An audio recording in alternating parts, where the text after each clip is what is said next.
Right, hello everybody, and welcome to QE History. We're going to talk to you tonight about speaking history here at QE, with different courses available, and hopefully answer some questions if you have any questions. My name is Gary Darby. I'm one of the history teachers here at QE, and we also have James. Hi, I'm James. Hopefully you can see me. I'm a teacher as well at QE. Okay, so what we'd like to do first of all, if everybody's logged in, is just talk a little bit in general terms about history at QE and the kind of things you can expect, okay? It might answer many of your questions, but if you've got any more, then remember there'll be time at the end to ask both me and James any questions that you like. First thing to say is if you'd like to do history at QE, we really want you to love this subject because that's the most important thing. It's a fantastic subject and we think you'll really enjoy it. You know, why do history? It's like having the keys to the TARDIS doing history. You can go anywhere, anytime, fantastic, okay? Employers like it, universities like it, it's a wonderful subject. In terms of what you need in entry requirements, we like to have a 4 in English and a 4 in GCSE history if you've done it at GCSE, okay? Now, obviously, I know the exams this year, everything's a little strange with the pandemic, but that's what generally we would ask for, okay? It's really important to stress you don't have to have done GCSE history at GCSE to do history at QE. Many students haven't done it and go on and go and do it at university, so you don't have to have done it at GCSE. Next slide, please. Right, why choose it? Enjoyment, variety, understanding the world. You can't really understand the present unless you understand the past. It's valued by universities, employers. It's a fantastic subject to study, believe me. Okay, our results are very good. You can see there, these are 2020, 2019, and we've, for the past number of years, nobody's failed history. It's a big subject as well. About 150 or so students do it in the second year and do A-level history, and our high grades at A and B have been well above the national average, 63% in 2019. That was 9% above the national average. So generally, students do really, really well at QE when they do history. 308 students taking history at QE this year. That's first and second year combined. And this is your average class size, roughly speaking, about 19 students in the first year class, 22. That varies, but it's around that kind of level. And students go on to do lots of things. Some students go on to do history degrees, but history can lead on to any amount of things. If you look at this next list, you'll see the kind of things that you could go on and do with a history degree. So, for example, there you go. Lots and lots of different options there for you if you do history. History shows that you can argue, you can think, you can debate, and it leads on to any amount of different jobs. It also can lead on to a gap year or apprenticeship or indeed employment, okay? And as I've said, employers really like history. But I would do it, you know, if you're good at it and you enjoy it, that's the main reason I would do it at this time. Right, James is going to tell you a little bit about the kind of things we do outside of the classroom as well. Yeah, first thing that I'll talk about is trips that we might do. Obviously seems a little bit strange talking about trips in light of current circumstances. Hopefully when you guys come to walk through the door, things might be a little bit better, things might be, you know, a little bit calmer, and we can actually start talking about these in the real world. But just to give you an idea of some of the places we've been in the last 10 years, you know, we try and be as active as we can, going out of our minds a little bit at the minute because we can't be. Rome, been there a number of times. Berlin, about this time last year, we were in Berlin just before everything kind of got shut down. We've done links with different universities, Leeds Armories, been there many times. Auschwitz, we work closely with the Holocaust Educational Trust and send 2 to 4 students per year for a day trip, a guided day trip of the Auschwitz concentration camp. And many, many more that you can see there that we run as well. There's our students there, just in Rome, enjoying themselves, slightly better weather than we normally experience when we go to Rome. Berlin, as I say, March 2020, really surreal experience just before lockdown number 1 actually kicked in. So that's quite a story for you. One day there, everyone. Leeds Armories, there quite often, every year we try and do this. Modern and Tudor students go. Modern students have a presentation on armaments in kind of recent wars, whereas Tudor students will look at more older artifacts. Hartlepool Maritime Experience, take our modern students there for an explanation about the Navy and the power of the British Navy as part of our paper 3 studies of British Empire. Another thing I'd like to talk to you about, History Club. Now, we like to try and meet with History Club at least once a month, and History Club's all about exploring topics that you won't find in the classroom. Sometimes it'll be guest speakers, sometimes it'll be ourselves, myself, Gary, or some of the other history teachers, exploring things that are close to our hearts. Some examples that you might find, one of those is mine, who built the pyramids. Lessons from Auschwitz, the students who go out there every year, we ask them to come and do a feedback talk on what they learned out there. Some other ideas, Younger Dryas comet impact and how a comet might have hit the North American ice shelf more than 10,000 years ago, forging civilization as we know it. And then Muhammad Ali, When We Were Kings, a Bridging Week special, that one is. What I'd encourage you all to do just at the end of this little talk here, I'll stop sharing the screen in a minute and take questions. I can see some have come in. But do please have a look at the History at QE Virtual Experience website, which is linked up on the main QE page. And there you'll find loads of different sample lessons. You'll find loads of pictures from our various tours. You'll find exam results, how you'll be taught. And there's little videos there from each of the teachers, each of the history teachers. So you've got an idea of who you might be taught by, should you choose to come and do history. So give that site a visit if you can. Okay, I guess we're taking questions now, so I'll stop sharing the screen and look at the question and answer screen. Just before we get to the questions, just one final piece of information. It's perhaps the most common question we get asked is what do you study? And one thing I just want to make clear is that there are 2 options here at QE. Now, these are the same courses, the same qualification, the same type of exams, often the same teachers, but you have a choice of Tudor or modern history, okay? So both of these lead to an A-level history qualification, but they've got different content. So you can specialize if you want in the 16th century, or you can specialize in the kind of 19th and 20th centuries. And we'll just tell you very briefly what's in each course. Now, the Tudor, I'm sitting in the Tudor history room, and there's some details behind me on this banner.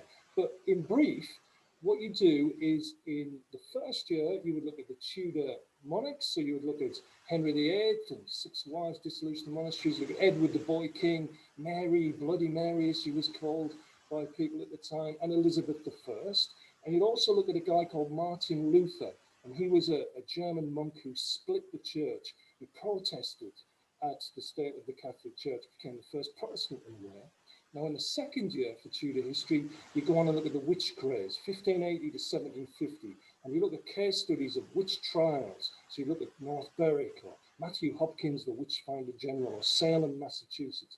Fantastic paper that is, the witch craze. And then you do a little bit of coursework, a 3,000 to 4,000 word essay on debates and controversies in Tudor history, okay? And that makes up Tudor history. Modern, James will tell you a little bit about the modern course. Yeah, similar kind of setup, 3 papers with coursework. In your first year, it's Germany and West Germany, that goes from 1918 to 1989. So we pick it up right there at the end of the First World War. And we're looking at all the changes that happened in Germany, political changes, economic changes, aspects of life. And it doesn't sound like a long time, but obviously an awful lot happened in Germany in that little time frame there. And that course comes to an end quite symbolically as the Berlin Wall falls down and Germany's reunified. So, you know, if you're interested in Weimar culture and your Nazis, World War II era sort of things, that paper is probably up your street. Paper 2, which you'll study in the first year as well, is Mussolini, the original fascist dictator. Many students who come to us, you know, have studied Hitler and probably know who that is and know a little bit about Hitler's dictatorship, but they don't tend to know that Hitler wasn't the original. Actually, everything Hitler did, he borrowed or stole from Mussolini. You'll see that both dictators up here on the banner behind me. So that's your first year with us, and in the second year with us, you've got your British Empire topic, which is a wonderful topic, particularly if you're interested in understanding the world around us today and kind of British history, if you like.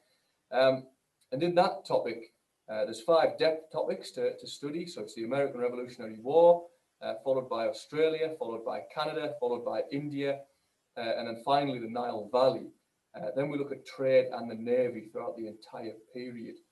So really rich history there with some wonderful stories across all 3 papers to get your teeth into, guys. Coursework as well, similar to the Tudor setup there. We go back and revisit first year content, and there's 3 controversies, and you pick one of those 3 controversies. One is, was the Weimar Republic doomed to fail? Was it always going to be a failed state? Number 2 is, was Hitler a weak dictator? We like to think of him as this, kind of empire, Star Wars-like figure with control over everything. But the reality is a little bit more shades of grey than that. And then the final question is whether or not the Nazis created a social revolution, or were people just blindly going along with it? So I think I'm looking at the questions that have come in there. So 603, first question that came in. Any differences between Tudor and modern other than the time frame? I think we've answered that for you. In terms of, your skills are identical, your exams, your teachers are probably as identical. So it is just the time frame that you have to pick for. And the second question there, would you recommend taking both, is quite an easy one to answer, because unfortunately, you have to pick one. So you have to pick the one that makes you the most excited. Okay? Yeah, we often ask that question, aren't we? But, the 2 fantastic courses, and do the one that interests you most. That's what I would say. Because if you're engaged and you enjoy what you're studying, then you'll probably do better. And they're both fantastic periods of history, but they both lead to history A level. So I'm afraid you've got to choose one or the other. Okay. Is there any field work? There isn't, but we do go out on trips and we try and do things that, to start there in the classroom. Class sizes, as I say, about the 20 mark, which is a good size there for getting debates going and that kind of thing. Okay. I'll give the next one to you, James. Is there any difference exam-wise between modern and Tudor? Yeah, in terms of the exam, no, your skills are identical. And what we actually do, what we're good at the college, to be truthful, is we'll give you skills lessons where we purely focus on what the required skills are to get you through the exam. And myself and Gary are both seasoned and experienced examiners working for at Excel, our exam board. So we know exactly what they're looking for. And we know exactly how to train you guys to do that and to produce the answers that you need. So exams wise, no. In fact, you even sit them on the same day. It'll just be, you are writing about different content. There's another question up there. I think we didn't mean to breeze past, but do we debate in class? Absolutely, yes, all the time. In fact, it's one of the things I miss the most in lockdown. There's nothing like getting 2 competing arguments going in a class. And all me and Gary do is stir the pot a little bit and give information to one side and information to the other side. And you can make lifelong friends with this. And this is what history is about. It's about coming up with a theory and testing that theory and that theory in turn being challenged by your peers, So we definitely debate in class, and I cannot wait to get back to that. It's some of the best lessons, aren't they? I mean, sometimes you might have a student jury, they have 2 sides, and people really get into it. So if you like arguing and debating, this is the subject for you. And we do debates in very different ways. And it's all about opinions and interpretations history. So it's about developing your own view while appreciating the other side of the argument and being able to justify your opinion. In terms of the exam questions, there's a few there. Yes, there's quite a lot of essays. They're 45 minutes long, each one. We will show you how to do that. We structure lessons. We have skills lessons. We'll show you how to do it. Probably about half of your A level is made up of essays, but also there are source answers. So you'll get primary sources that you need to analyze and think about the quality of the evidence. And we also have something called an interpretations type question. And that looks at different views from historians, and then you've got to come up with your own view. So, there is a good amount of reading and a good amount of writing in this, but you'd expect that because it's it's A-level history, okay? But don't worry, even if you've not done GCSE before, we will show you how to answer questions, and we will talk you through all of the skills. And that's one of the things I think why we've been so successful, because we've focused on those skills. Do you get taught by both of us? Well, there are 4 history teachers. Some classes are taught by 2 history teachers, some classes by 1. So it very much depends. But we do teach both modern and Tudor history, the pair of us. So there's a good chance that you might do. But we've got some fantastic teachers in the department. So whoever you get, I'm sure you'll have a great time. So just to translate what Gary's saying there is only if you're very lucky will you get a mixture of the Gary Darby experience and the James Stubbs experience. But we'll definitely meet at some point. Obviously, we'll probably cross paths, I'm sure, at some point. His next question is history similar to English essay-wise? It's definitely a common crossover in terms of who picks what, and lots of the students, I always ask it at various points in the course when we're talking about like social revolutions in Nazi Germany. I'll talk about George Orwell in 1984 and dystopian literature, things like that. And lots of the students tend to do both either English literature and history or English language and history. So it's very much they're both kind of literary subjects, and please do try and enjoy reading, obviously, if you're going to come and join us. Essay-wise, in terms of structure and whatnot, to an extent, if you can argue a point, you're going to be able to cross-link those skills across easily, definitely. What personally do you recommend between Tudor or modern? How do I answer that, Gary? Well, I mean, it's very much a personal choice. What I would say is that we usually have a bridging week. Now, what would happen there if the college was running as normal, and I know we're in this time of the pandemic, but what would normally happen is that we would deliver a Tudor lesson to you and a modern lesson to you, okay? And a lot of people haven't done Tudor history at school, so it's worth considering, because it really is a fantastic period. But so is the modern, and I can't choose. I love them both, and it's very much a personal choice where you feel happiest studying. If I give you the keys to that time machine and said, do you want to go back to the 1500s or do you want to go back to the 1800s? What would you answer? They don't lead on to different university courses. Somebody's mentioned that, because it's an A-level in history. So that's what you get. It just happens that you do different content, but the questions are the same, the skills are the same, the exams are similar. They are harder. A-level is going to be harder than GCSE, but we build on the skills you've developed at GCSE. So, if you've been looking at interpretations and sources and doing little essays, it'll be a similar kind of thing. So, but remember, you don't have to have done GCSE history. Just coming on the back of that, Sarah's question there, if you did a topic at GCSE, is there much difference? I mean, Gary's kind of alluded to the fact that, yes, it will be harder. What you're getting at A-level there, Sarah, is an added level of depth, if you like, an added layer of detail. So, for example, if you've done Weimar Germany, you've probably heard of the Kapp Putsch, you've probably heard of, the Munich Putsch. But that added level of detail, and there's that added level of what impact that had on people's voting habits and things like that. So, kind of, I would always think that it's a fresh start. Whether you're coming into this having done history or not, or done these topics or not, think of it as a fresh start. Even if you're going back over events that you'll do A-level history and you'll think, oh yeah, that's vaguely familiar, but I can't believe how much extra stuff there is to that I didn't learn at GCSE. That's because it's an A-level.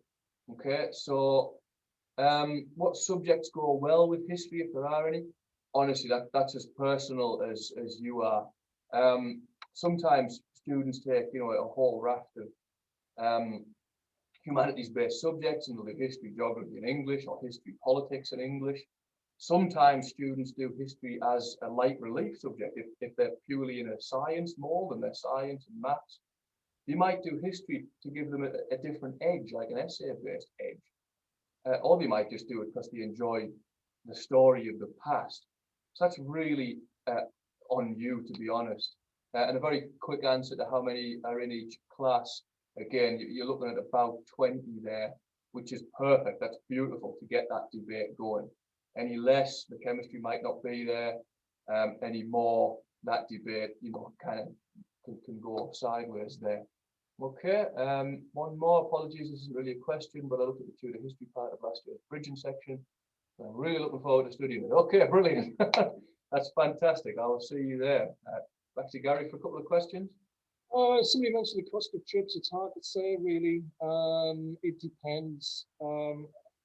Usually around, if it's a foreign trip to Berlin or Rome, they've been around, if I put the figure out, yeah, the £650 mark, but we give you plenty of notice, and people can pay that in installments.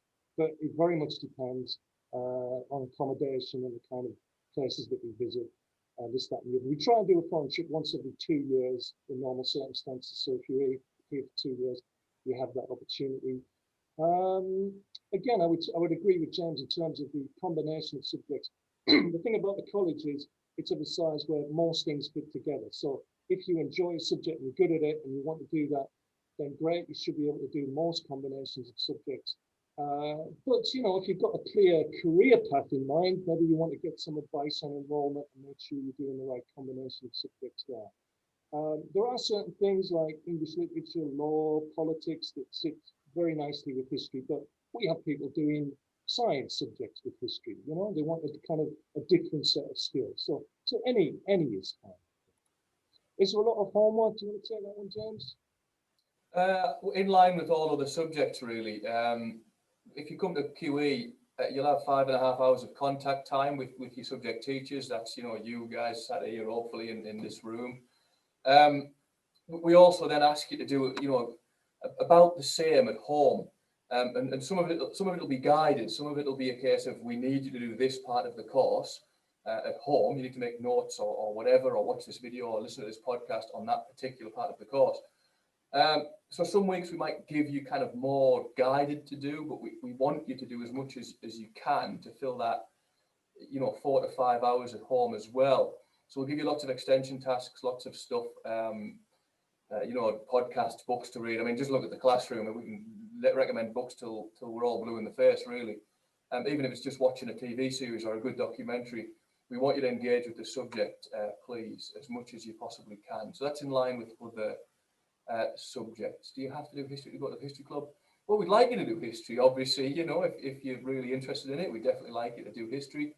But no, generally that's an open door thing, and you can just come along and listen. Some people come with their friends and just come along for interest's sake. If the posters maybe captured their interest. A lot of geology students came to the Younger Dryas one because they talk about the Younger Dryas period in geology, and I was coming at it from a history point of view and how there's actually records in the geological record that a comet might well have hit the Earth, and sparked off a lot of ancient myths from comets.